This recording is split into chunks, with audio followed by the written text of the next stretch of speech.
Good morning, everybody. We are in process of promoting everybody to the panel.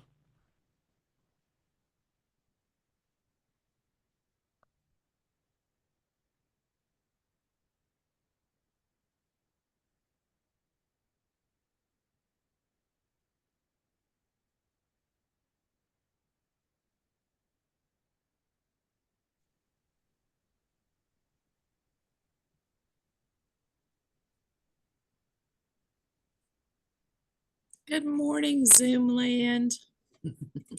Morning. Good morning. Good morning.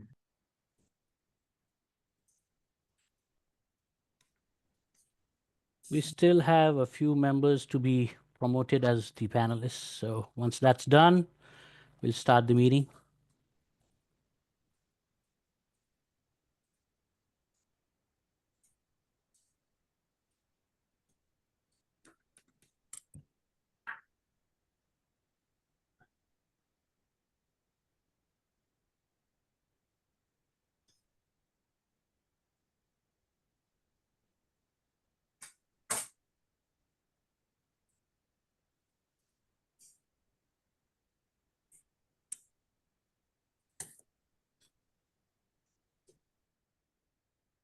Okay, now I see that almost everybody has been promoted.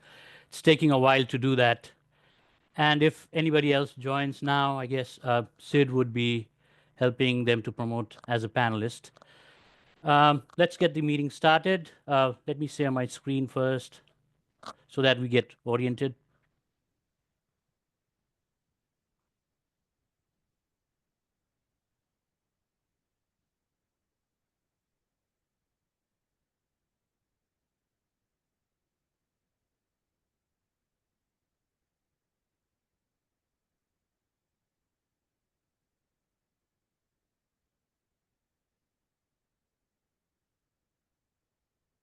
Okay, can everybody see my screen now? Yes. Yes. Looks Yes. good. Thank you. So I officially welcome everybody to the Pathways to the Future Tram Station Long Range Tram Station Plan 2050 Advisory Committee meeting. This is our second meeting, the first virtual meeting, so there might be some technical glitches. And in further meetings, we'll be more efficient and effective going forward. So let's start the meeting. So the first thing in the meeting is attendance. So I would ask the LRTP Advisory Committee members to just write their name and affiliation in the Zoom chat so that we can record attendance. So this would be, our staff would be recording the attendance as you type in your name and your affiliation so that we get the attendance correct.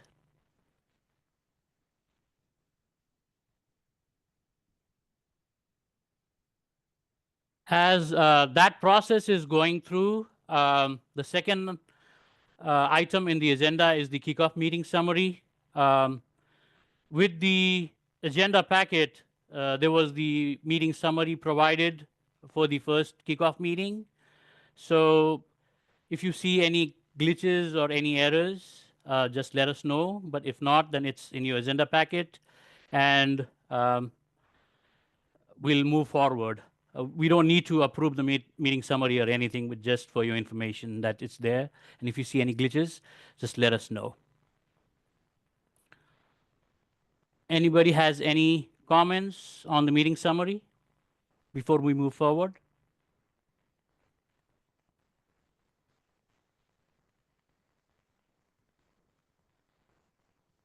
Okay, seeing none. The third item is the public comment period. As far as I know, we haven't heard anything from the public yet, but I would ask Sid to see if any members of the public are there in this meeting, in webinar, and if there's anybody there, he would be promoting that person as a panelist to speak. Sid, do we have any members from the public? We do not, Mr. Ario. Thank you, Sid. So hearing none, we move into the next item, which is the LRTP progress update.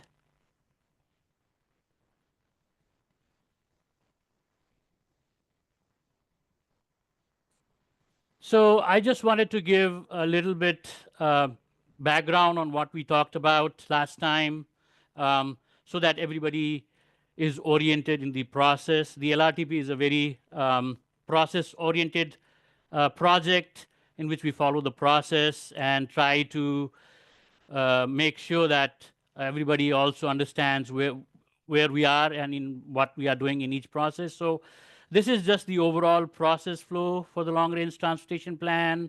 It's a cyclic process, as most of the transportation planning process needs to be cyclic.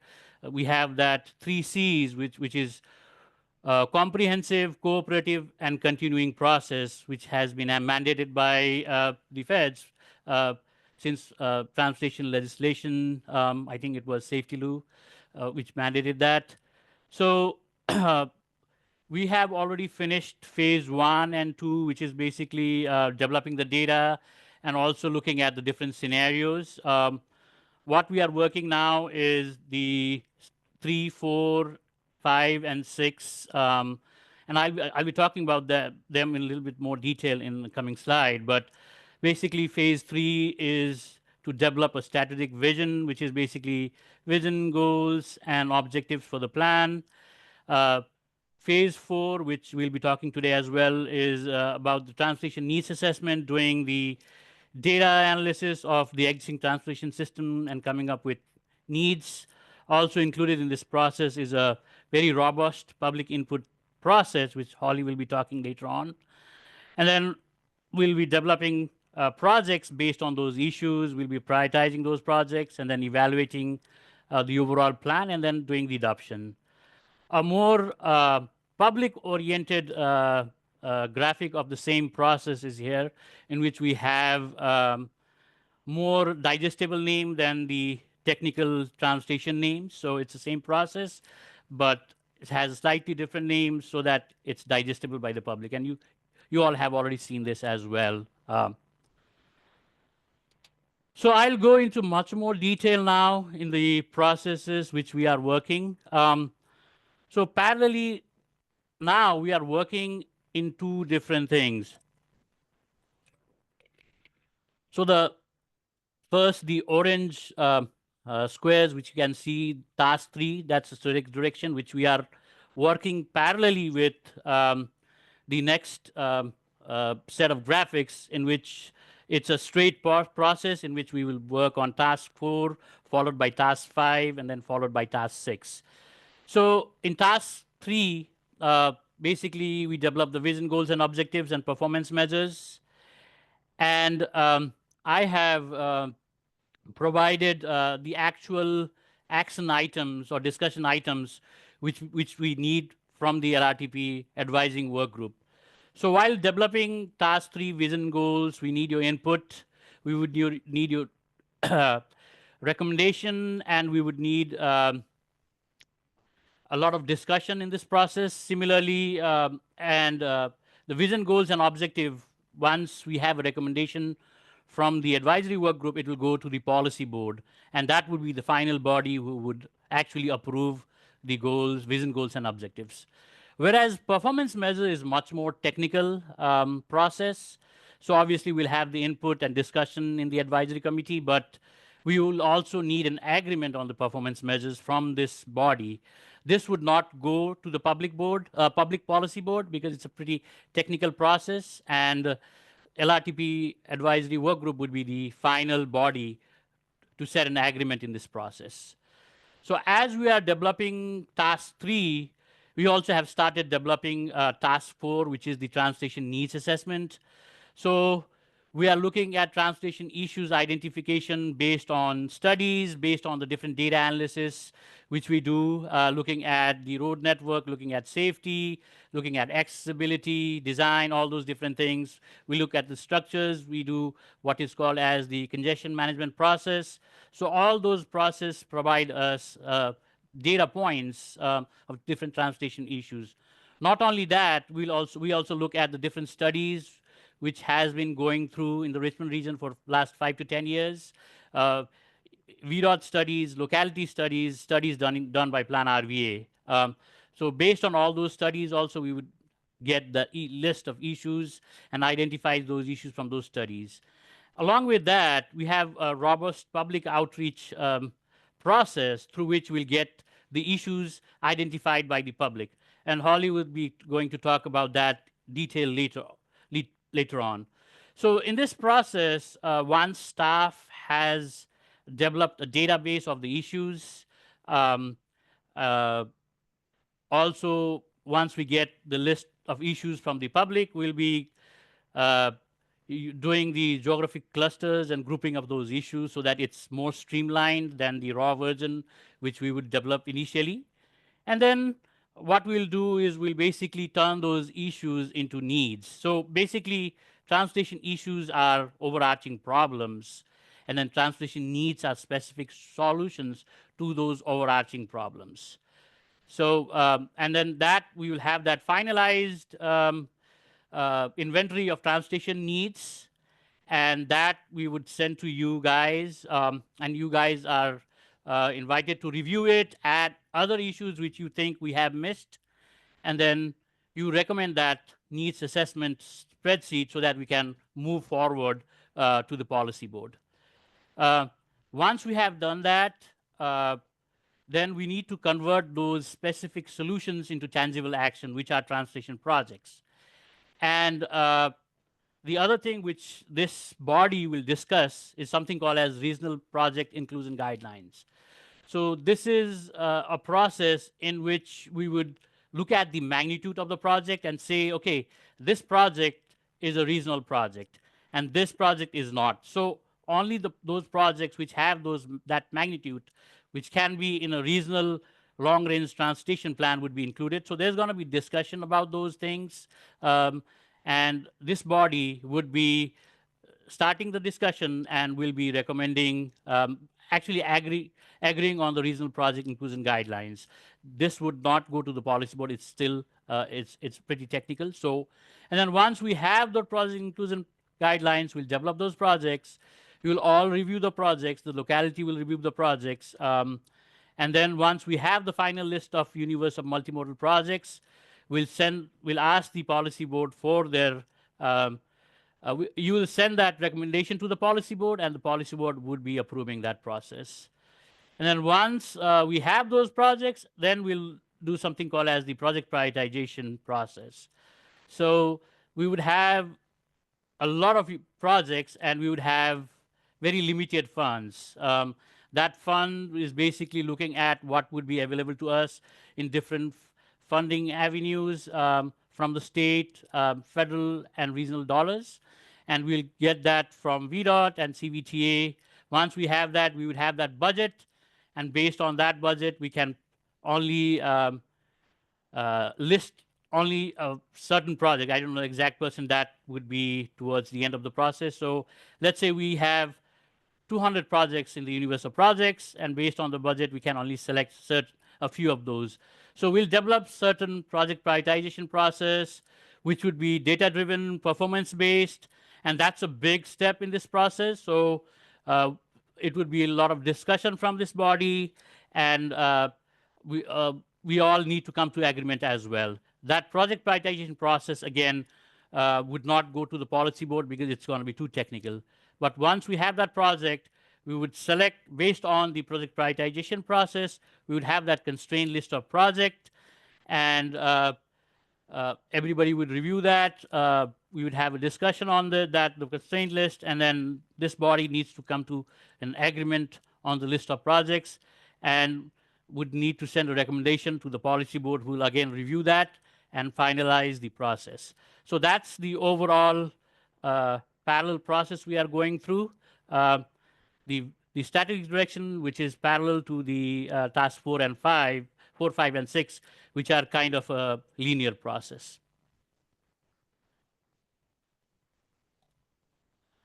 And then I just wanted to give everybody what I'm calling looking back to look ahead.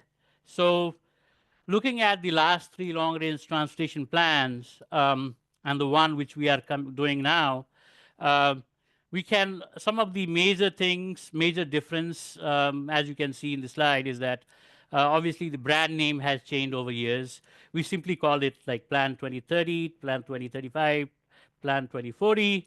So last time we called it Connect RV 2045. This time we're calling it Pathways to the Future Transportation Plan. The base year has always changed. So 2000, it was 2008 for 2035 plan, 2012 for 2040, and 2017 for Connect RVA 2045.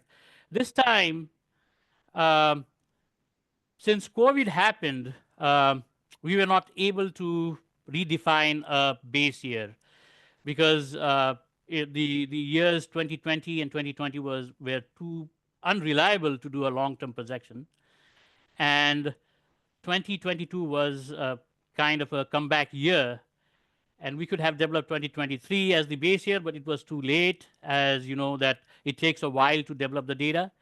So we are still using 2017 for some of the processes, but some of the other data we have for 2022, like the transportation issues, what we are facing now, some of the other data which Serene will be talking about, most of those data are 2022. So we still have that modeling base here at 2017, but some of the other things we will start from 2022. So it's kind of a gray area. That's why I haven't mentioned that what exactly the base year is now. The most important process is the project prioritization process. So from a goal-based subjective process to goal-based objective process, we came to performance-based project in which there was no personal bias when scoring a project. It was all data-driven. So anybody who would score the project would have same results. Whereas in the previous iteration, it would slightly depend on personal choices as well, like who was actually scoring those projects. This time, we have a very good background from last time, so we'll use that. But again, as we move forward, the process is to make it further better. So we know what we had flaws from last time, so we'll try to tweak that a little bit. So it's still going to be performance based, but it's going to be better than what it was last time. At least that's the hope.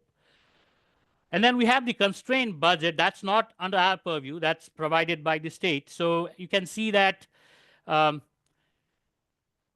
1.2 to 1.7, it bumped to $5.8 billion last time in 2017. And that was basically because of the CBTA dollars. So CBTA, as it was established around when we started the last long-range transportation plan, the budget increased a lot from last time. So that gives us more opportunity to fund the projects. And then I also looked at the per capita spending. As the budget increased, the per capita spending also increased. Last time it was roughly $5,478 per person based on the constrained budget. And just wanted to also say that this constrained budget is without the maintenance and operational costs. That's removed off the top. So this is only for new projects. So looking at the per capita spending, and I also looked at Hampton Roads, and I'm forgetting the numbers, but it was high than our numbers. So the per capita spending is still higher in Hampton Roads than it's with us. So I think that's something which we can obviously think of increasing, but again, this is not under our purview. This is provided by the state as well as CVTA.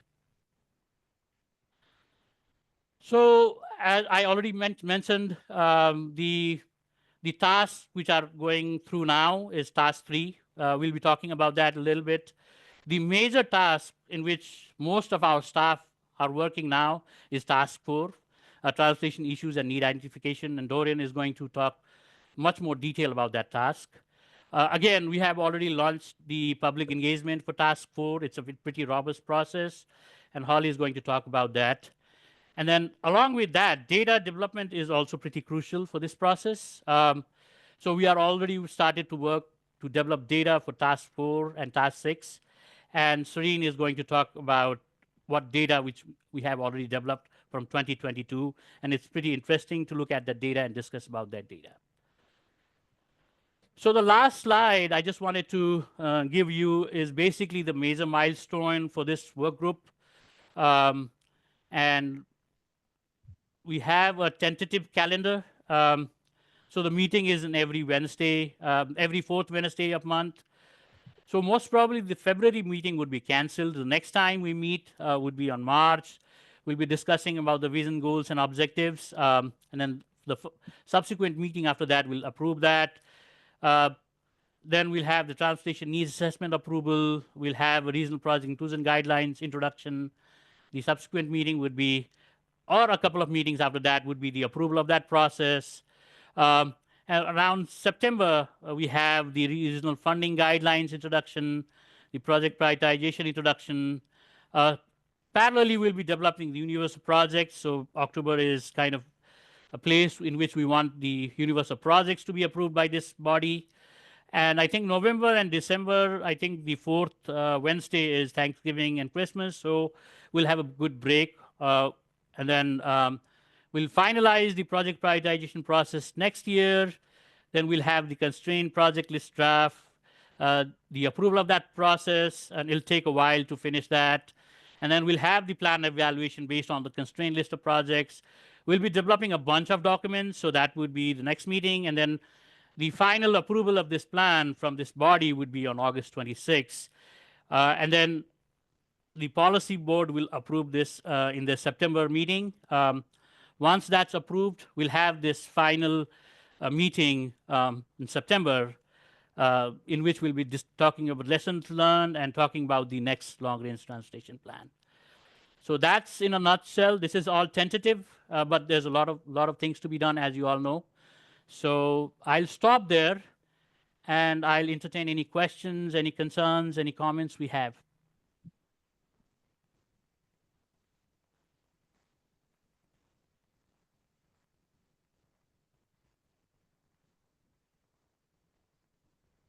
Okay. Seeing none, I think the next thing in the agenda is phase 4, transportation issues to be addressed. And Dorian is going to talk about it, and I'm going to stop sharing my screen.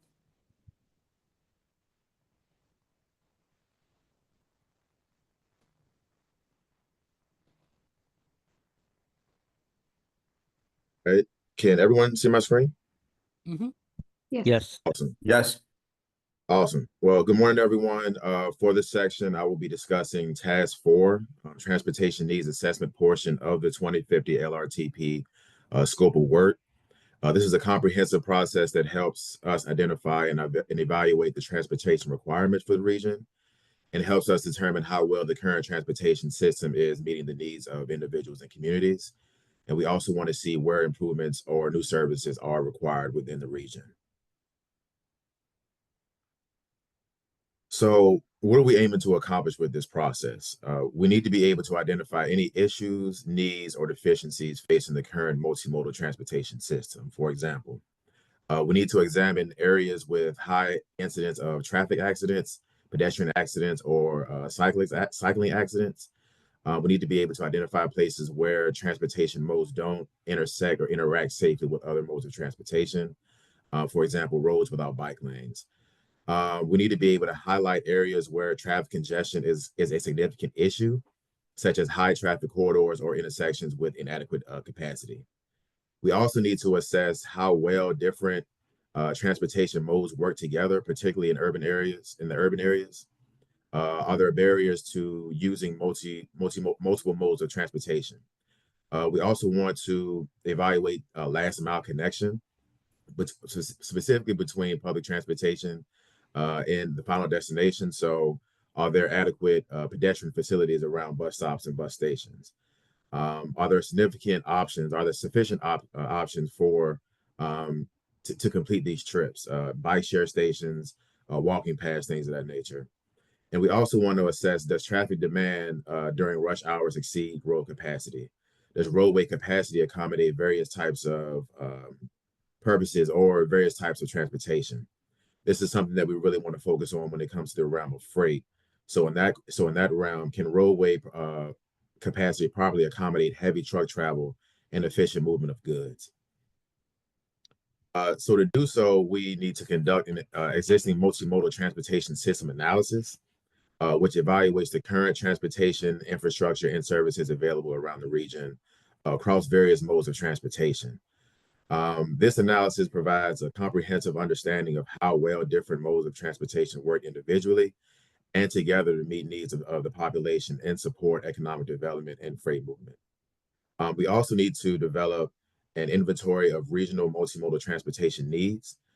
We do this by identifying and documenting the various transportation challenges and opportunities within the region based on the analysis of the existing conditions, services, and demands of residents and freight movements and other stakeholders. This process is crucial for planning and prioritizing improvements, to meet the mobility needs of diverse populations and promote efficient, safe, and sustainable transportation systems. So what is the purpose and the benefit of doing this analysis?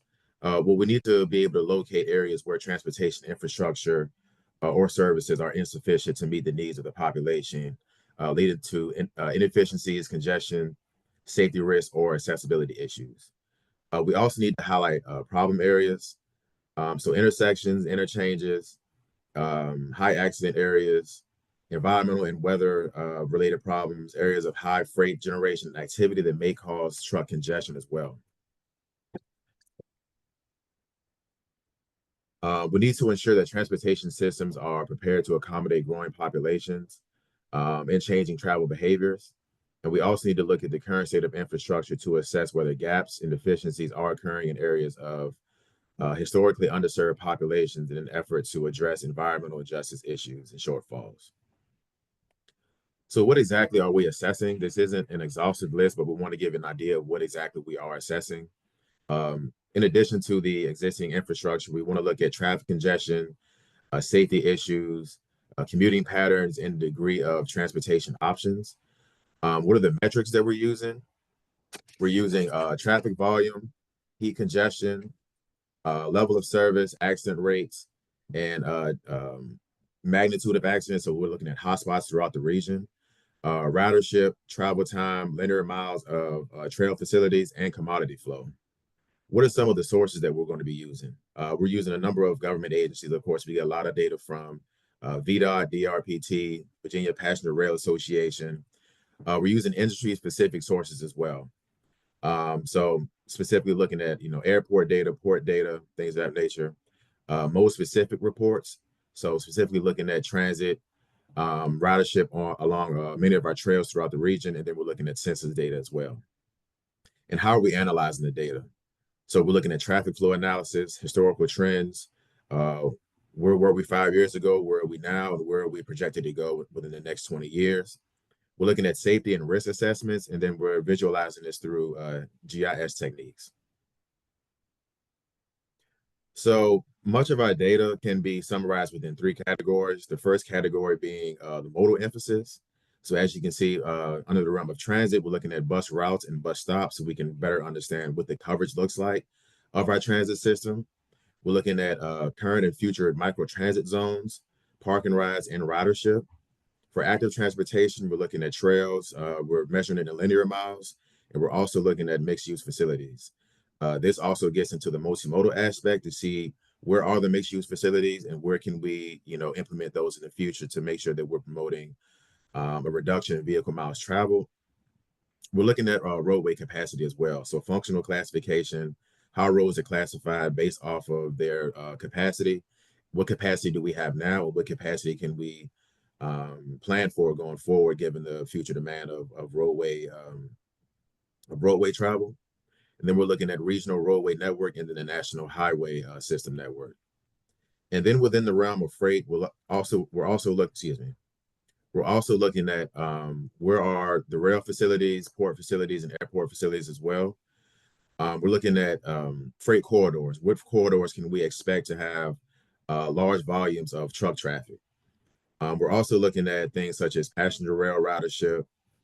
We're also looking at grade rail crossings. This also gets into the multimodal aspect because these are looked at as safety issues in the region. So where are the roadways? Where are the roadways in connection with the railway network? And then we're also looking at commodity flow. So we need to know the type, the tonnage, and the volume of commodities coming in and out of the region. Our next category is roadway conditions. So part of our congestion management process, we're looking at bottlenecks, peak period congestion, travel time index, buffer time reliability, and AM PM congestions. We're looking at pavement and structure conditions. So we're looking at the type of structures and the conditions. Basically, where are the culverts and bridges in the area, and what are their relative condition. We're also looking at critical condition index and the pavement condition index. We're looking at toll roads as well. And in the realm of safety, we're looking at crashes, serious injury crashes, and fatality crashes. And we're looking at the high injury network, which basically identifies stretches of roadway where the highest concentrations of collisions are resulting in fatal and serious injuries that occur within the transportation network. And then finally, we're looking at community development and then environmental data. So under the realm of environmental, we're looking at wetlands, wildlife biodiversity corridors, conserved lands, ecological cores, and easements. And under the housing and community development realm, we're looking at housing units, housing affordability, transportation dependent populations, existing land use, and the longitudinal employer household dynamics, origin and destination employment statistics, which basically spells out where people are commuting from, to and from work from their homes. So where are we displaying this information? Aside from the LRTP final document, we're displaying the information within our LRTP existing condition story map and the RRTPO state of transportation report. To that point, I want to sort of call an audible and look at some of the maps that we have been formulating within our story map. Ainsley Heller and Carrie Ramos have done a wonderful job with helping us out with formulating these maps and putting together the associated narratives for the story map. It's still under construction, but I still want to be able to show you what we have accomplished so far. So what you're looking at here is our safety section here, and we want to make sure that our story map is very, intuitive and it's very interactive. So we're able to toggle back and forth between various maps and the information that they're trying to convey with these maps and narratives. We go down, we're looking at the structures and pavement conditions as well. And as you go along, we have a number of static maps as well as interactive maps that we'll be able to look forward to. This is our CMP map here. So just want to be able to showcase some of the wonderful work that our transportation planners have been able to put together so far for our story map. And we're looking to have this go live within the next few weeks, but we want to make sure that we're doing a level of QA, QC and making sure the product that we're putting out there is commensurate to the work that we're putting in. So this is under construction. Just want to make sure that we have a quick glance on that. And let me go back to the presentation here. Second.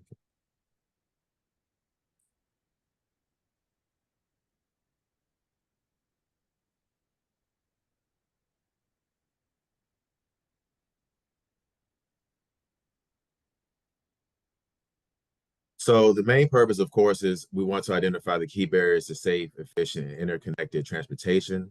So what we're doing here is we're taking the existing and future conditions, industry knowledge, local and regional plans and studies, as Sulab mentioned before, and then the public engagement, and compiling that within a list to understand what are the transportation issues, and then how does that coincide with the needs that will address the transportation issues.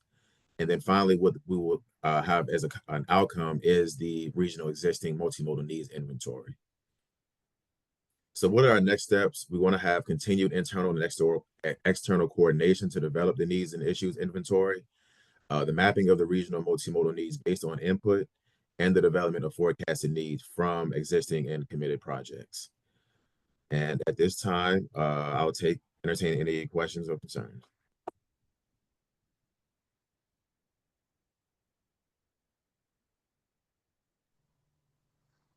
All right, hearing none. I think, Dorian, I think Ivan had a question early on. Sure. Yeah, my apologies. I hit the button by mistake. Great presentation, Dorian. I apologize for that. Appreciate you. Thank you. Thank you, sir. I Looks think we like have a Tripp has question. his hand raised. Yeah, we have a question from Tripp. Yeah, I just had a couple, and maybe it's embedded in some of the things you said, but um, what is part of this analysis of the needs gonna, and especially I think I'm looking at future needs, gonna take into account increasing resilience needs, changing temperature, rainfall, flooding, etc.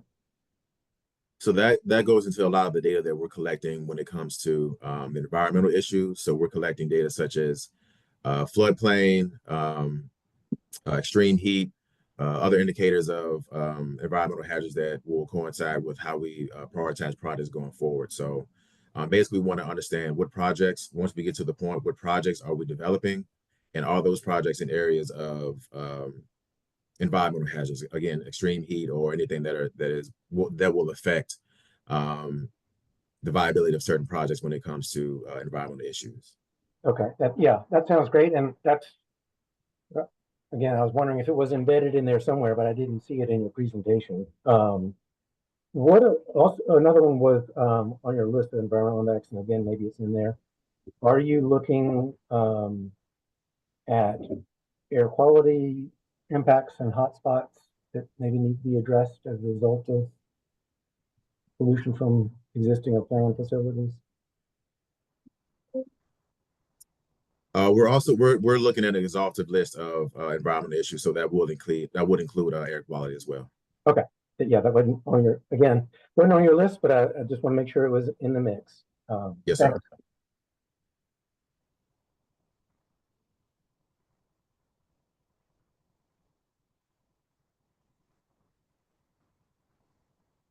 Any other questions or concerns?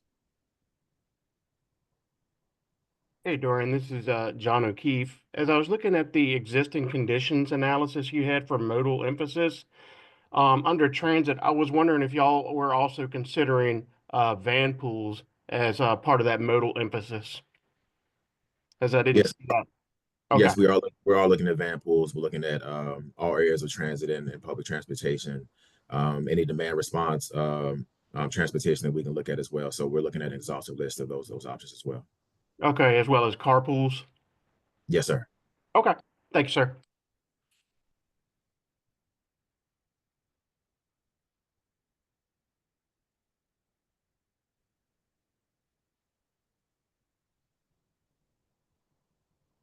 So Dorian, this is Kelly. If I can jump in, and I apologize if you went over this, I got a call while you're presenting, but is there a component in the needs analysis around equity, around disadvantaged populations, low income, that sort of thing? Yeah, so Seren will get into that later on, but we are developing a list of equity emphasis areas that we want to focus on. We are focusing on transportation dependent populations as well. So we'll be looking at an exhaustive list of equity emphasis areas and areas of transportation that we need to focus on in that realm as well. Okay, perfect. And Kelly, in lines of Richmond Connects, we are also developing something called as regional equity needs in the inventory as well. Okay. And then you may also already cover this, but are you bringing in the public into assessing needs? I just say that because I know we have a huge data set from Richmond Connects that I'd be happy to share with you that were like publicly identified needs. And I don't know if maybe some of the other counties and partners have something, just like something to start with where you can say, we have already heard this. Yeah, that would be very helpful. Anything which has already been by the localities, I think would be carried over by this plan. So definitely anything of that sort, that would be very helpful. But again, Holly is going to talk about the public engagement and specifically targeting those disadvantaged population in her presentation, which is coming up. So perfect. And then in the needs assessment for accessibility, are you using some sort of accessibility modeling? That's really important to to me is making sure we're capturing not just the transportation, but the connection between transportation and our land use. And I saw you had some land use needs. I think I remember it being more related to housing, but is there, what's being used for the accessibility? Technically speaking, the data analysis part, we haven't gone through it. We know how we are going to score projects for accessibility, but actually looking at those needs, we're still discussing that. Sareen is going to talk about the equity emphasis area. So once that is developed, I think the next phase would be to look at the accessibility for those, especially focusing or targeting those areas. Awesome. And I'll just offer to Sulab and Dorian and Richmond, we are working on a scenario planning effort ourselves as well, and kind of created almost like we use our accessibility model, but then created like an index trying to define like what is desirable accessibility, you know what I mean? Like, what are we even shooting for with accessibility? What's good enough accessibility for different land use types? So if you ever want to just brainstorm, we'd be happy to share what we came up with. May not be as applicable for the whole region, but just throwing that out there if you want to offline chat. Yeah, definitely. We don't want to That'd be invent the wheel if it's already been done. So yeah, Exactly. if it's replicatable over the region, we'll definitely look at it as well. Thank you so much. Cool. I think we have a question from Stephanie. Yeah, good morning. I just wanted, it's a kind of piggybacking off of what Kelly was sharing, but just with I didn't see in your, I was curious if in your list of like reports and data that you're drawing from, like of course RVA Rapid Transit has put out multiple studies on the areas and the region's transportation, public transportation needs. So we've got some pretty in-depth maps and things that show, especially that last mile connection for folks, like where hospitals are that don't have reliable bus access and things like that. And then of course, and Dorian, I really liked hearing that you said about looking at extreme heat conditions too, because we have another report that we just released in December about bus stop conditions under extreme heat. So I don't know if you already have those resources. Awesome.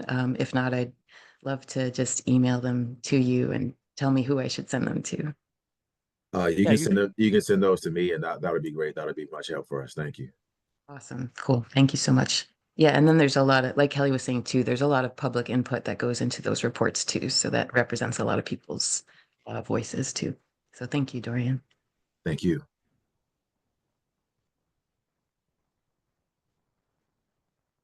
Any other questions? If not, we are moving forward with the public engagement update from Holly. Thanks, Sulab. Hi, everyone.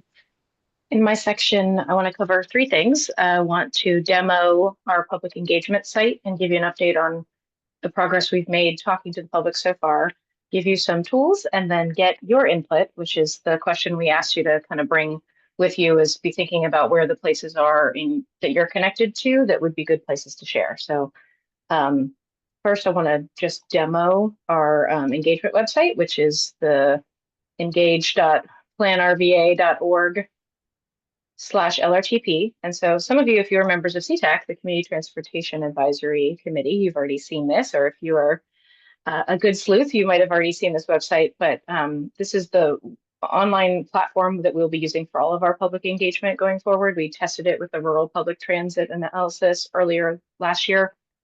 And so I wanted to point out a few key things for you. One is there's a kind of a short survey just to capture people's early thoughts about what their vision and needs are. And so it has kind of some combo questions about trade-offs, about congestion, interconnectivity, equity, safety, asking people how safe they feel, giving them an open-ended question, and then asking some demographics, because demographics are important for us to collect. We want to make sure that we're representing the diversity of our region, and it is important to us as a staff and a board to reach folks and to ensure that we are showing the diversity of our region.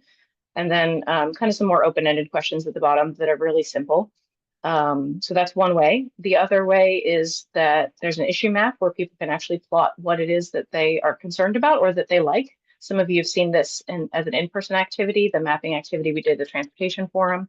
And so you can actually scroll here. You can choose a particular node if you want to zoom in automatically to the town of Ashland. You can actually expand this map so it takes up more space. So when you're playing with it, you can see more at a time. Over here, there's some instructions about how to use it, but there's a little definition box of like, oh, well, what are these definitions? I'm not sure what interconnectivity really means. So you can read a little bit more over here about what these are. And then you can also see what other people have said. So you can click on it and say, hey, like, where's this thing? What is the issue? And what is it about it that the person said? And you can also upvote it if you feel like that's something you want to put a little more attention to. And so each of these little icons kind of represents the category of what it is. So in this case, it's accessibility. The link in Ashland works well. So that was a positive note that somebody made. And so you can also type in a specific address. So if you're like, hey, I want to put our office, 424 Hull Street. I want to say, hey, this intersection is dangerous. I can click on the place it is, and then it says, hey, what is this about? Well, it's about safety. And it's about, well, it's really for everybody. It's cars, it's dangerous for bicycles, it's dangerous for people. And then I can say a little bit more about it, and then I can click submit. When I do that,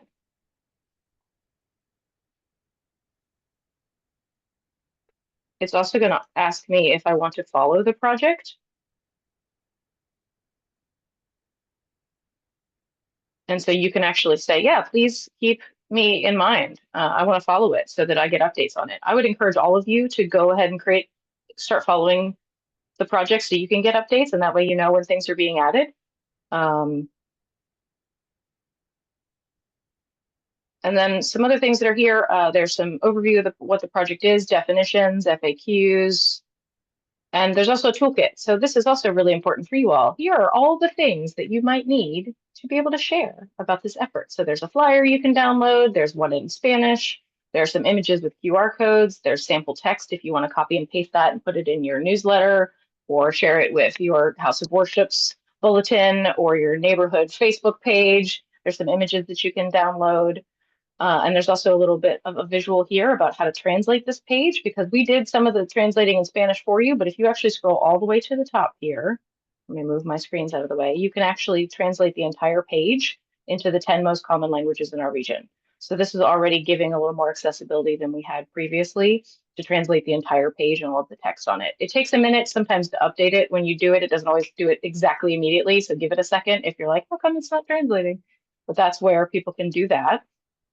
Over here, we've got the project timeline to tell people where they are, and then we've got public events. So we're adding to this all the time, but as there are public events that we're attending, we're putting them here so people can actually read a little bit more about them. It only shows 3 at a time, but you can click here to show more. So we've got an event with a primarily non-English speaking audience this weekend. We're also going to be in Goochland. The Chamber RVA Mix is coming. And then we also have a deaf and hard of hearing town hall next month that are for members of the deaf, deafblind, and hard of hearing communities. There's a place where you can ask a question, and it can be like kind of crowdsourced too, so people can see in real time your answers. And then you can also contact us directly. So that is a very quick overview of this page, but there's a lot of great stuff here for you all to play with. Before I move on to our next section, are there any questions? I see there's some chat action happening over here. Wow. You guys like it. Yeah. It's Ew. awesome, Holly. Aw, Looks thanks, so Kelly. good. And big props to Kristen Hott on our engagement team who did the lion's share of the design work for a lot of this toolkit that's here. And then some of our transportation staff are entering in some of the issue data on the map that were from previous events. What is not here is the in-person activity that we're doing. So in addition to the online activity, we are doing that dedicated outreach that we mentioned to specific community groups. The thing that we mentioned at our last steering committee meeting was that we wanted to make some dedicated outreach to community groups that we knew either reached an audience that we cared about or was an audience that didn't typically get considered in large-scale transportation planning or federal funding to ensure that we were meeting our equity emphasis, and that we were inviting them to say, hey, we have this particular need right now, but we'd like to come back and see you 2 more times throughout this process, right? This is a 3-year, 2-year process, and there are a lot of places where we're going to want public input. So we were trying to set up the expectation that we're not just going to come and farm input from you, but we want to tell you, here's how we used your input for the next stage, and then ask you about that next stage and say, here's where you get a chance to move this forward again. And then come back at the end to say, here's where the plan ended up. Tell us how you feel about it. How do you see yourself seen here? Because I think what we don't always do very well as governments and planners is to share back how their input was used. And so we're trying to do a better job this time of saying, please tell us what you think, but here's how we used it. So that is in progress right now. So some of those things are not visible here, but if you have a community that you care about, that you think we should talk to, that we can go and do an in-person visitation with them, we invite you to share that with us. So if you have a human contact and a name and an email and say, hey, have you talked to these people? We want to know about it. So in that vein, we've given you a couple of pieces of information. So one is we gave you a script here so that if you were like, hey, I want to share about this, but I don't really have language and I'm not very good at an elevator speech. Well, we gave you some talking points that you can use to do outreach to places if you want to specifically share about it, or you just want to share the information, and you can actually download this right from the PowerPoint. There's, this is the URL, which I'm going to actually just paste in the chat as well, that you can download the script. Oh, thank you. Look, Sid is so fast. He's so fast. He's ahead of me. Yep. Thank you, Sid.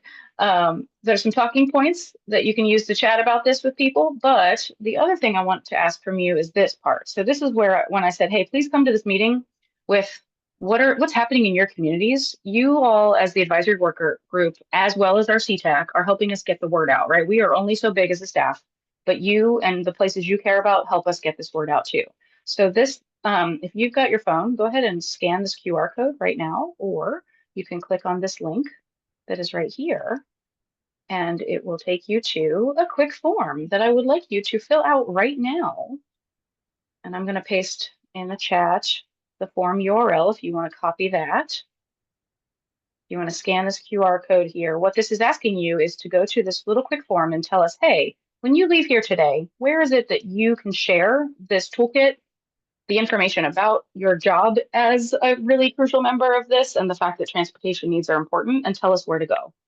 So ideally, these are things that are easy lifts, right? They're like, hey, I'm already on the board of a place that has a place where you can make announcements, or I'm going to our county's planning meeting anyway because it's my job, and I want to ask for 5 minutes on the agenda because I want to tell them about this open comment period and how it benefits the region.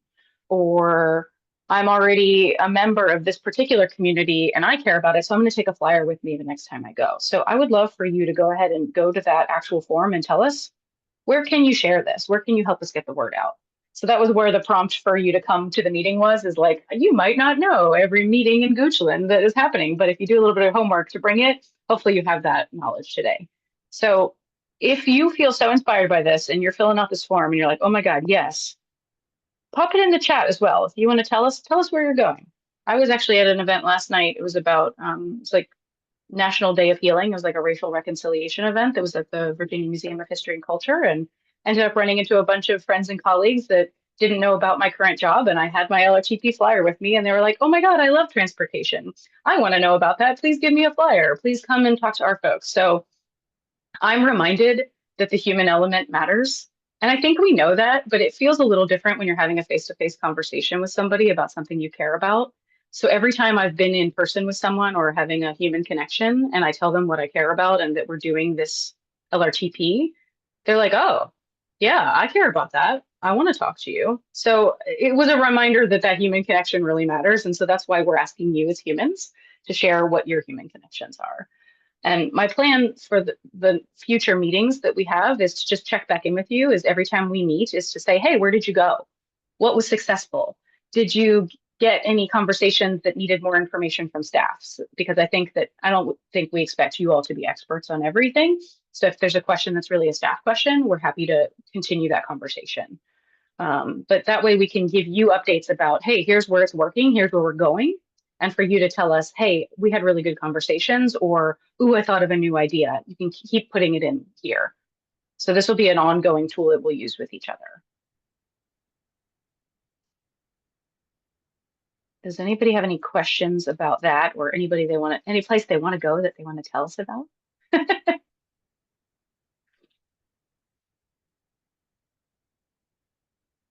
Everyone's in deep thought.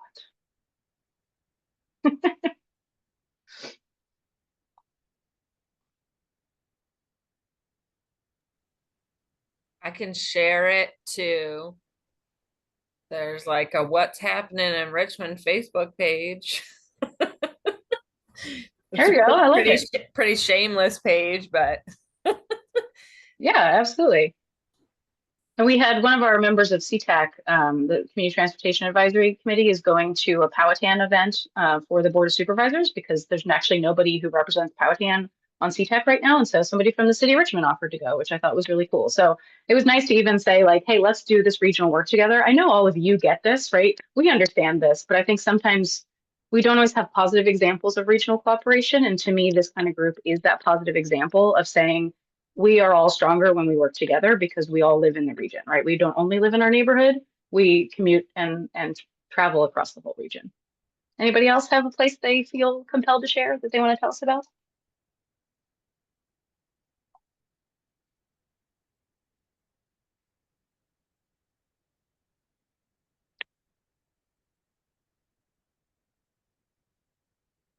You have too many answers. You're like, I can't tell you. I have so many in my head. All right, well, I look forward to seeing what you all put in there, and you can fill that out at any time. If anybody has trouble accessing the link or anything like that, we can probably share this with you all afterwards, Sulab, I assume. But feel free to message us in the chat while we continue the presentation. And I want to give you all a save the date for our symposium. So our Pathways to the Future Regional Symposium is actually going to happen on Pi Day, which is 3.14 day. So 3.14 is Pi, and it will be at the convention center. And we are announcing it on Thursday, which is tomorrow. So we will have registration open and the announcement about that tomorrow. It'll be free and open to the public, but it'll be the opportunity for us to kind of come together as a region to talk about all the ways that things are interconnected, not just transportation, but some of the other things that you all mentioned, the environmental issues, the economic development issues. So you all, of course, are invited because you're people that care about this work, but it's a chance to both get input into plans, but also see the way that all of our work kind of connects and hear from smart people in the community who also care about this. So save the date for 3.14 day. Thanks, Ula. Thank you, Holly. So I think next thing is the LRTP data development, and it'll be presented by Serene. Serene, go ahead.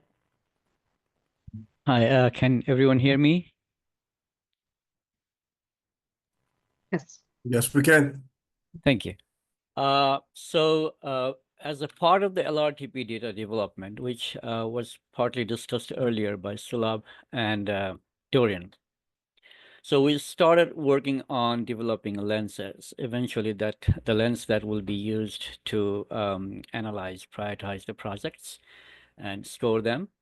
And one of the lens is equity, not listed in this slide, but then also will be included later on are other lenses that include accessibility in terms of, someone was mentioning land use. So yes, accessibility in terms of land use and destinations where the businesses are concentrated, the commercial corridors, etc. And then access to equity emphasis areas, communities, which part of calculating the equity emphasis areas are some of the factors that I'm going to discuss now. Other lenses will also include environmental quality, air quality, which I remember someone mentioning earlier, and of course, the resiliency factors. Today, I'm going to discuss more about the equity emphasis areas and the data that we have developed so far. So to identify the population in equity emphasis areas, we have picked out a couple of indicators listed here: minority population, low-income population under poverty, population with disability, population or household without a car, elderly population, population aged 65 and above who are in the region where they are, and households with limited English proficiency. Another one, household cost burden. How much of what share of the income is spent on housing costs? And we've also included this time female-headed household or single mom household and foreign-born populations. So in terms of data development, we are collecting data from the American Community Survey 5-year estimates published 2022 timeframe, which is, I guess, 2017 to 2022. And we are basically identifying where as a region where we stand in terms of these indicators and how do our localities compare to the regional averages, and just plotting that information on the map to see how is that indicator distributed across the geography. So this is the first one we have representing minority population, which is all race and ethnicities except white, or all non-white population by census tract. And as you can see, region overall in the region, there are about 45% of our population are categorized, classified as minority population, and out of which Charles City, Henrico, and Richmond are leading the pack, whereas other localities have fewer percentages represented as minorities. And if you look at the map, the dark colors or the bright colors, the colorful colors, represent the higher concentration of minority population in the region, which is mostly on the south side and the eastern part of the region, and also partly in Western Henrico. Another indicator that goes into calculating the equity emphasis areas is poverty. And we are pulling this data from the ACS again, that presents data as people, population under poverty. And as the regional average, there are about 9% of the region's population are classified as being under poverty, and in which Charles City and Richmond again top the list, followed by Henrico and Chesterfield. And you can see the geographic distribution of population under poverty, which pretty much overlaps with the earlier non-white population that you just saw. This is the disability indicator for the region, and about 12.5% of the population in the region qualify are classified as having some kind of disability. And Charles City and Richmond again lead the pack, with Chesterfield and Goochland pretty much lined up with the regional averages, and the other localities with fewer percentage of disability population. And you can see on the map how they distribute across the geography. Another important factor in terms of transportation accessibility is zero-car household, meaning that a household does not own a vehicle. And that is also, as with other indicators, Henrico, Richmond, and Charles City lead, with Richmond having a substantial share of the population, of the household without a car, about 14%, whereas the regional average stands at around a little above 6%. And the geographic distribution also, again, the colorful highlights are where there are higher concentration of population concentration of households without a vehicle. The next is elderly population aged 65 and above. And as you can see, most of our suburban and rural counties have higher proportion of population 65 and above, with again Charles City and leading the pack, followed by Goochland, Powhatan, New Kent, and not so in Richmond. Richmond falls a little below the regional average of about 15%. And the map represents the geographic distribution of elderly population. Limited English proficiency is another indicator that will go into calculating equity emphasis areas. And in the region overall, we have about a little less than 12% of population that who do not speak English, as well as who have difficulty understanding, communicating in the language. Henrico and Chesterfield are ahead in terms of have higher proportion of population in that category compared to the regional average, whereas the other localities are slightly below. And the geographic distribution of limited English proficiency, as if you remember the minority population map, it kind of coincides pretty nicely with minority population map. Cost burden, household cost burden is another factor, and there are two elements that go into household cost burden: homeownership cost burden as well as renter cost burden.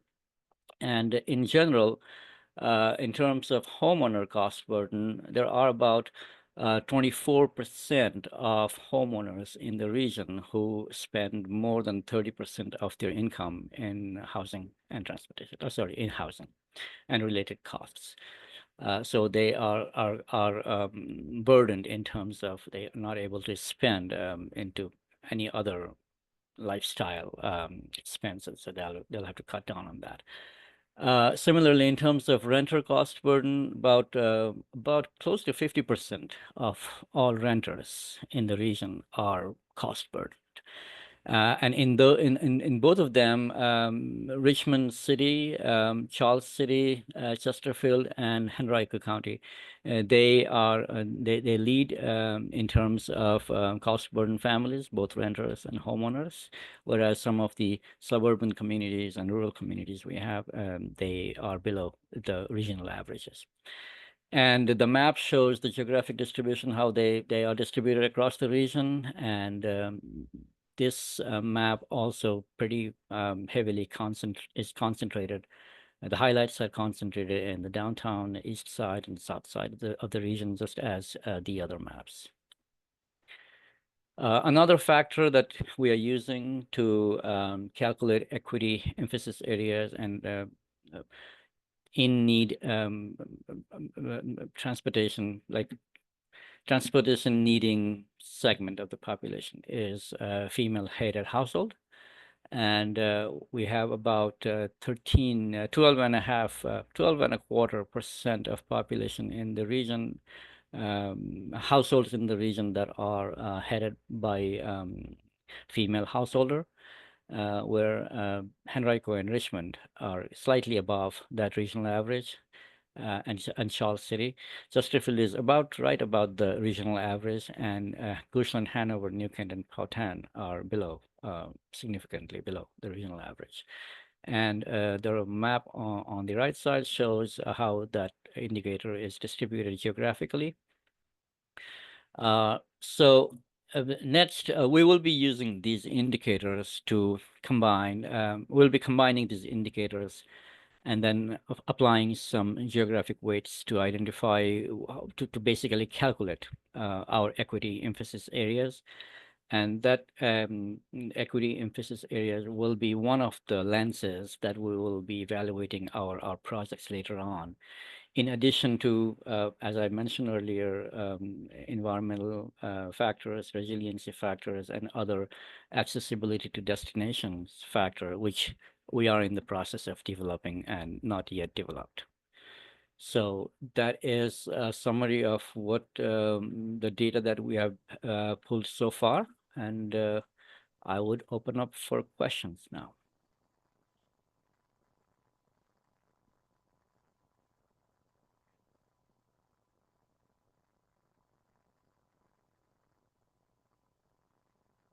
Hey, Seren, it's Stephanie.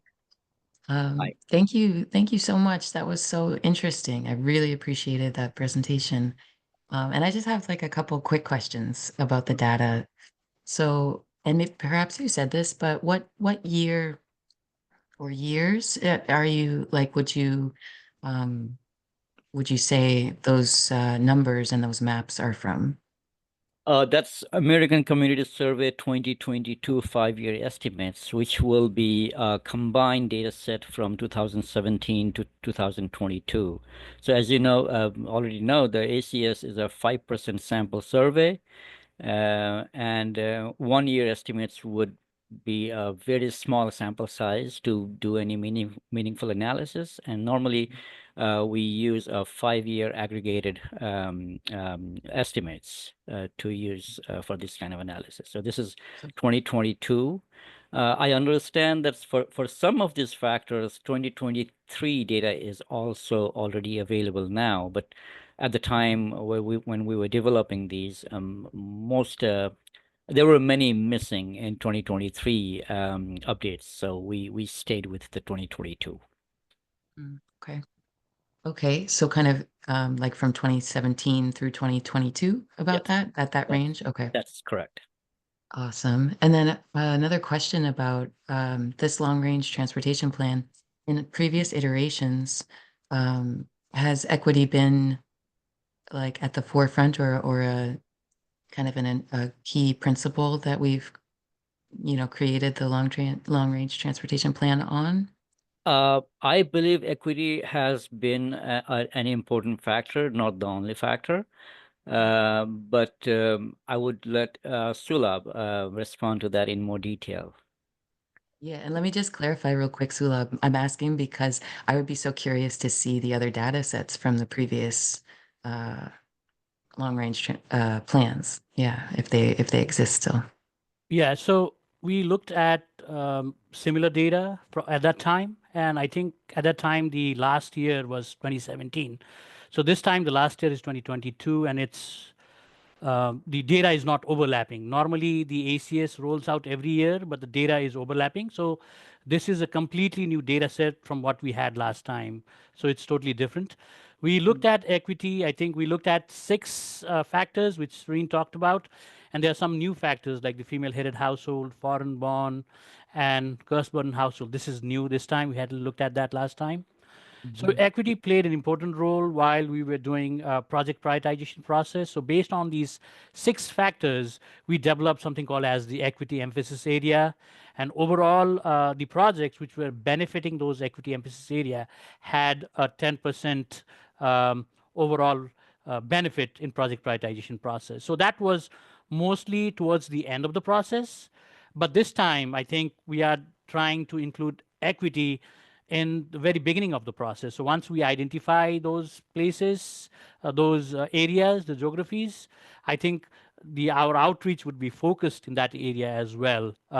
So looking at those areas at the very beginning of the plan, getting to know what the needs and desires are for that particular geographical people in terms of transportation, that would be used in developing the issues and further developing the needs and the projects as well. Awesome. Yeah, thank you so much. My last question was just about because households whose main language is not English. I was wondering if you had deeper analysis for those folks, like what languages they are speaking. Yes, we have not kind of prepared maps and tables for those details, but we know that if there is data published by census, what languages do they speak? And there is a set of list of languages that you can pick from. We have not delved that deeper yet. We are staying at a top level, so just looking at English proficiency or not. But if that is an important factor, we can look into it. Awesome. Well, thank you. Those maps are really powerful. Appreciate you. Thank you. And actually, this I would call out Elizabeth Greenwell, who actually prepared these maps and collected the data. So I will convey thanks to her, actually.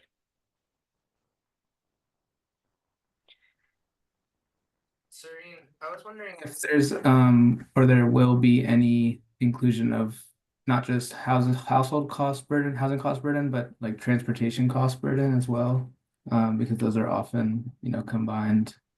Yes. We have that in our back burner. The only reason that we have not included it this time is transportation cost burden data is not published by census on a regular basis. Right. HUD does their own internal calculation to calculate the transportation cost burden analysis, which is different from housing cost burden. That is mostly transportation specific. The most current data that we have available for that is from 2014. So we're hoping that during this process, HUD revises their data set and we will be able to pull from that. Okay, thanks.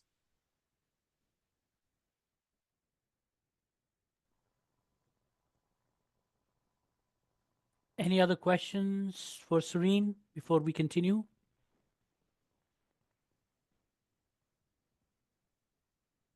Okay, seeing none. Thank you, Serene, and thank you, Elizabeth, for the data. Let's move forward. The next, let me share my screen. Okay, so the next thing in the agenda is LRTP Phase 3, which is the strategic direction or what matters most for the future. And this topic would require a lot of discussion. Today's session is just a kind of introduction to this session, but in subsequent meetings, we'll be talking about this phase a lot. So basically, what we'll be doing in this phase is talking about the regional strategic plan, which Ellen will be discussing in a minute, the translation vision and guiding principles, the goals, the objectives and strategies, and the performance measures. So basically, we'll be reconfirming the vision statement we had from Connect RV 2045, as well as the guiding principles. We'll be looking at the older goals, but I would think that we'll develop new goals and objectives and strategies for this plan, as well as develop the performance measures framework for the long-range transportation plan.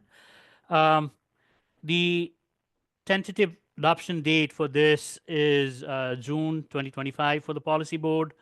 So in order to do that, I guess this body needs to come to an agreement by, I believe, May or maybe April. I think April. And then once this body comes into agreement, we'll go do a formal public review period, 15 days, so that the public can review what the goals and the objectives are. And then once we close the public comment period, we go to the policy board, say this is what the public said and this is what the recommendation was from the LRTP advisory committee, and then they would have the final say to wordsmith it, tweak it, and then we'll get the approval from them. So that's the overall process for this phase. Okay, so the next is a very high level thing, regional strategic plan, and I think Ellen is more equipped to talk about this than me, so she's going to talk about it. Ellen? Thanks, Sulab. The Regional Strategic Plan is an agency-wide document that informs and guides planning and activities across agency program areas. The strategic plan's vision for the region is shown here. The vision is made up of 5 themes: strategic and resilient infrastructure, a healthy environment, attainable housing, a strong economy, and equitable opportunity and choice for everyone. Regional plans, such as the LRTP, are intended to be guided by all 5 themes, although the plan might be more related topically with some than others. This high-level regional vision and the specific vision for the LRTP are aligned, and I'll turn it back over to Sulab to talk more about the LRTP's vision.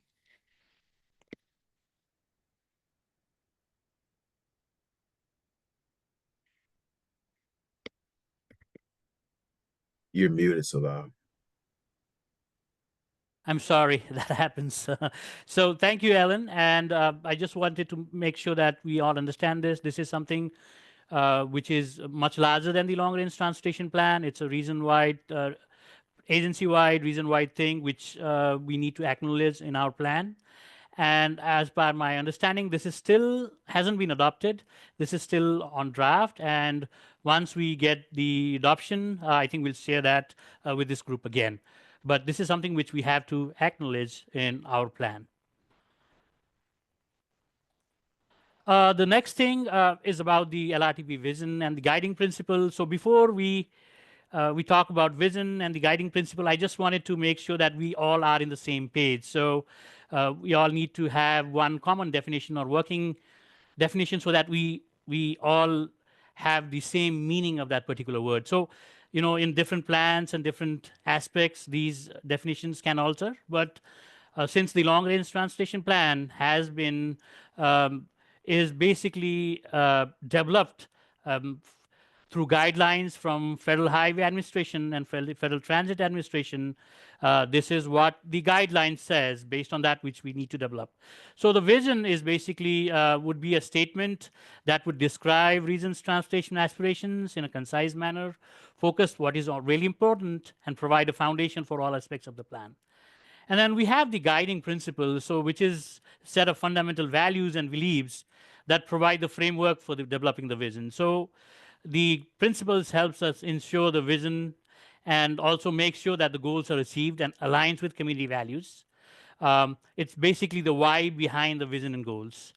So normally the working can be both ways. So normally one can develop a vision and which is like a couple of lines in this could be a couple of lines, and then we can expand those visions into more a paragraph of guiding principles which could be numbered. And then there could be other thing as well. We first develop the guiding principles and then we concise those specific statements or main words from those guiding principles and develop a vision. So looking on what we had done last time, the vision, the transportation, that's the vision. We have a vision and we had 7 guiding principles which we looked at to develop the vision. So the vision says the transportation system in the Richmond region will reliably and safely connect people, prioritize more equitable opportunities for all to thrive and live healthy lives, promote a strong economy, and respect environmental stewardship. So that was the vision which was adopted by the policy board last time. And we had 7 guiding principles, and it looks at the different aspects of transportation system. So we have safety, it looks at different mode choices. Then it goes into further modal aspirations like active transportation, transit. It talks about equity and inclusion. And then also it talks about the efficient movement of people and freight. So obviously, as we know, transportation planning is not just about people, it's about people as well as goods to move them efficiently from one point to another. So we have that covered. And then finally, the 7th guiding principle talks about sustainability, land use integration, community health, and environmental stewardship. So I believe that the vision and guiding principle are still pretty much accurate of the community values and what we want in this plan. So what we have thought is that the vision, we are not going to touch the vision at this level, at the long range transportation plan advisory work group level. We'll present what it was already adopted by the policy board after a lot of discussion with the advisory committee at that time. And the board would have the final say. If they want to tweak a word, if they want to wordsmith it, it's up to them. But at this level, we will not be talking about the vision because as discussed, I think it touches on all aspects of what this plan needs to be. As far as the guiding principles, I guess we think that we touch all aspects, but if we want to wordsmith anything, we want to make slight changes in words or add a new guiding principle if it's not covered, which you guys feel strongly for, then we can add that. So this is something we can play with, and that's the plan. So this is the first time it has been introduced. I think the next meeting when you will be able to look at this in detail, at this time we'll have a discussion on the guiding principle, whether they're still pretty much effective and covers everything we want to have in the plan. or if we need to add something. So my principle is that I think the vision and the guiding principle are pretty good, and we spend time in developing the plan itself rather than developing the vision and the guiding principles. So that's my concept, but you'll have a chance of talking about the guiding principles next time. This will be sent to you ahead of time so that you can review it and present your points in the next meeting. And then we come to the interesting things, which is the goals, strategies, objectives, and PM, the performance measures. So again, we need to have some common definition so that we all agree upon it. So the goals will describe a series of desired end states for the region's transportation system, which would be informed by the vision and will be providing a foundation for the objectives, in some cases strategies, and then the performance measures. So the strategies would be high-level approaches or policy statements used to achieve the goals and objectives. And then the objectives will be specific measurable statements that support the achievement of the goals. So basically the strategies and objectives are same, but since this is a performance-based plan, the objective would be something which can be quantified. So at the end of the day, when we have the constraint list of projects, we want to know what this plan changed. How were the goals which described us by this plan achieved by the projects, slate of projects we selected, and then quantify them. So those would be the objectives. Not everything can be quantified. So those high-level approaches or policy statements, that would be strategies which would be there, but we can't quantify them. That's why we're calling them strategies rather than objectives. And then finally, the performance measure is the technical mechanism. It's the data, the methodology, how we do that, GIS, modeling, to monitor progress towards the objectives, goals, and visions. So this is the place in which we would have a lot of discussion with the advisory work group. I think the next meeting, the process would be staff would develop something, and then staff will provide that before the next meeting, and then we'll have discussion based on what the advisory committee thinks about. So firstly, we'll develop the goals, strategies, and objectives. In a couple of meetings, we'll be approving that. And then performance measure is much more detailed. It's pretty much technical process. We need to have that capacity. We need to have that data. We need to have that time as well to calculate certain performance measures. So it's kind of compromise based on what we have this time. So that would be coming later on in the discussion. But the next meeting would be focusing on goals, strategies, and objectives. So before we look into further, I just wanted to give you what we had as goals and objectives last time. We didn't have any strategies last time. We only had goals and objectives. So basically, it was like safety, environmental land use, equity, accessibility, economic development, mobility. I think those were the goals we had, and then we had some objectives. Within those goals, some of them we were able to quantify them, some of them we're not able to quantify those things. So now this time we want to only have those objectives which we can quantify, and then the things which we cannot be quantify, a high-level policy statement kind of statement, just to be called as strategies rather than be called as goals. So this is what we had last time. It's pretty, I think it's pretty much, it covers everything, but again, we'll have discussion about it, and I'll just give you a sneak peek of what we are thinking.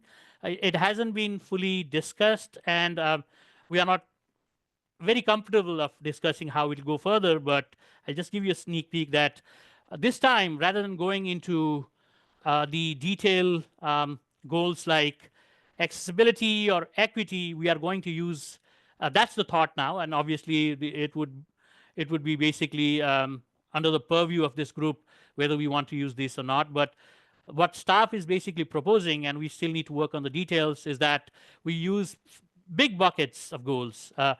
And then within those buckets, we would have different goals, which we saw last time. So basically what we want our transportation system to look at is a safe, sustainable, reliable, and resilient transportation system. And that's why we have the 4 buckets of goals: safety, sustainability, reliability, and resiliency. So safety, as we all know, and it came up in the first meeting, that's the major goal for the LRTP Advisory Committee, as well as we see it has been the top goal for our region. So safety, as you know, is to minimize the risk of fatalities, injuries, property damage, includes improving infrastructure, vehicle technology, and some expect human behavior, which would be kind of educational programs. Sustainability, basically the ability of future generation to meet their own needs based on what we have developed now. So this is a big bucket. It will contain all those different factors, considering environment, social, and economic factors. So anything to do with environment, social, economics, all those goals would be lumped into the sustainability. And then we have reliability, which is basically ensuring that the transport system operates constantly and predictably. So we don't want delays or disruptions. We want accurate travel time information. We want our infrastructure to be maintained properly in good condition. So everything, mobility, congestion reduction, reliability, everything would be coming into this. Accessibility maybe would be coming into this factor. And then finally, the resiliency, which is the ability of transport system to withstand and recover from disruptions caused by natural disasters, extreme weather events, as we are all aware of, which happened in the last couple of weeks, and as other emergencies. So those are the four things which we are thinking would be the big buckets of goals, within which we would have some other small buckets, which we will spell out, and then we'll have the objectives within those small buckets, and then we'll have the performance measures and strategies of all those. But this is in a very, I would say, very crude state. We haven't had internal staff discussion about it. It's just a sneak peek for this time, and we'll be ready to discuss this in the next meeting. But for now, I'll stop at this point, and I'll entertain any questions which you might have.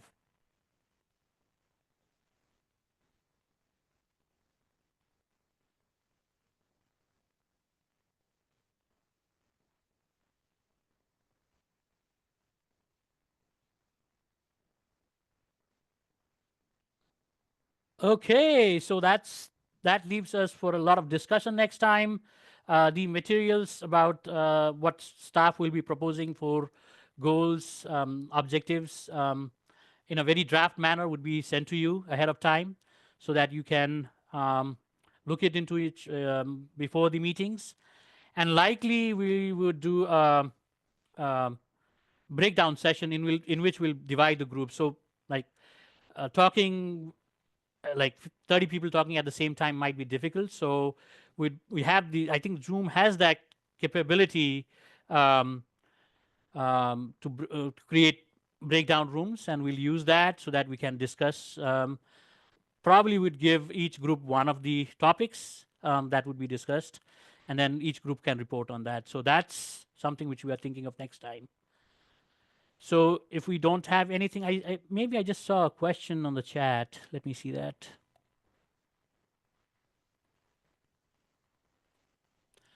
So are we including explicit Vision Zero goals in the interaction of goals for safety? I think that's to think about.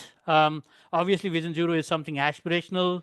Our vision is obviously aspirational, but again, at the end of the day, we have to select projects. And it's a very, even though it's a vision plan, it's a very reality-driven, constrained budget constrained list of project plans, so we have to balance that, but obviously that would be in a discussion.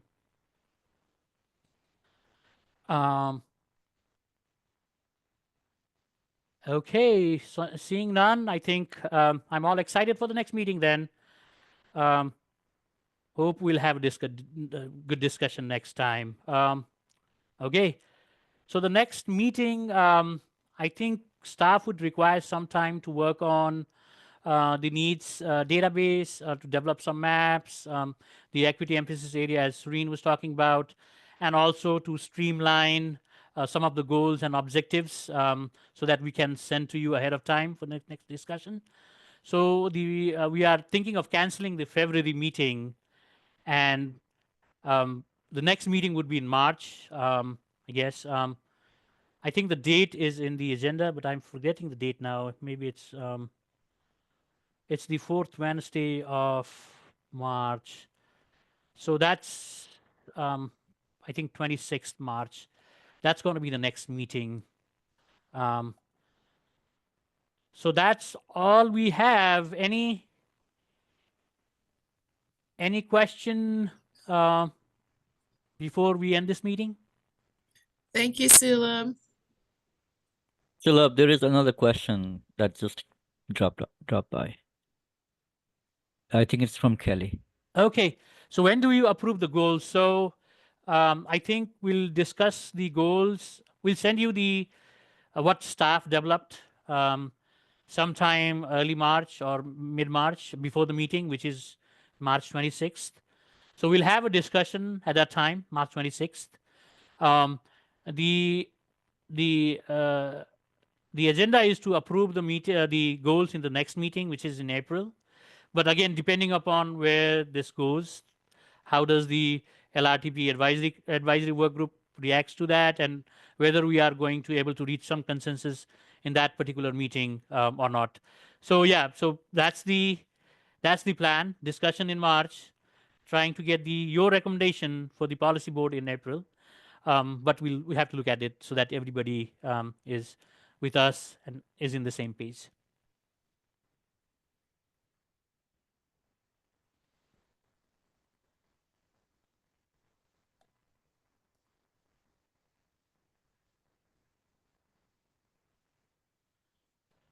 So we have another question, which is other than advertising public outreach to our respective communities, is there anything else Plan RVA immediately needs from the localities, data otherwise?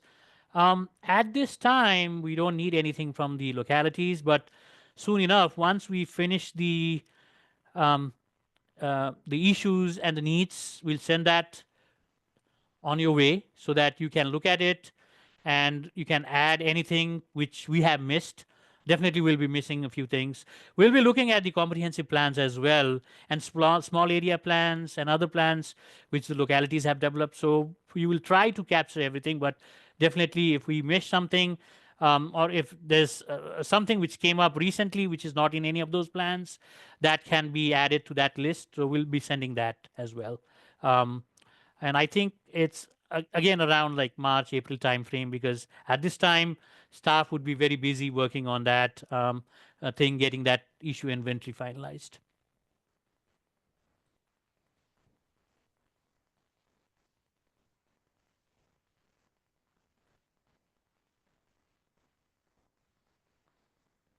Any other questions?